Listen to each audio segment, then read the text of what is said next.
মোশাররফ ভাই বাড়িতে আছেন? হ্যাঁ হাজি সাহেব বলেন। মোশাররফ ভাই এক বাটি চিনি হবে? আরে হাজি সাহেব কেন হবে না, আপনি বাটিটা দেন, আমি এক্ষুনি আনছি। হাজি সাহেব তো আমার কাছে কোনোদিন কিছু চাই না, আজ হয়তো চিনি চাইতে এলো, কি জানি। আরে হাজি সাহেব তো অনেক বড় লোক মানুষ, তাহলে কেন গরিবের কাছে চিনি চাইতে গেল?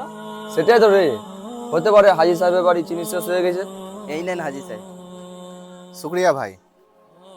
না ভাই, আজ সকালেই তো আমার দোকান থেকে সবকিছু কিনে নিয়ে গেল। ভাই সব কিছু ঠিকঠাক লিখেছো তো? হ্যাঁ হাজি সাহেব, আর কিছু অর্ডার দিবেন? না থাক, এ কটাই দাও।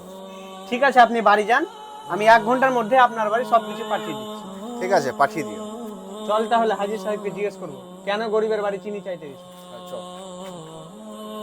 হাজি সাহেব, কি হয়েছে ভাই, কিছু বলবে? হাজি সাহেব, আল্লাহর রহমতে আপনার তো টাকা পয়সা ধন সম্পদের কোনো কম নাই, তাহলে কেন ওই গরিবের বাড়ি চিনি চাইতে গিয়েছিলেন? তাছাড়া আপনি তো সকালে আমার কাছ থেকে 2000 টাকার বাজার করে নিয়ে গেলেন। আসলে হয়েছে এটা, আরে আজ সকালে তো আমি হাজি সাহেবের কাছ থেকে দুধ চেয়ে নিয়ে গেলাম, এখন আবার ডাল চেতে এসেছি, লজ্জায় তো আমার নাক কাটা যাবে। মোশাররফ ভাই লজ্জা লাগছে? এবার থেকে আর লজ্জা লাগবে না ভাই। ওনার কাছে আমি কিছু না কিছু মাঝে মধ্যে চাইতে থাকি, যেন মোশাররফ ভাই আমার কাছে কিছু চাইতে লজ্জা না পায়।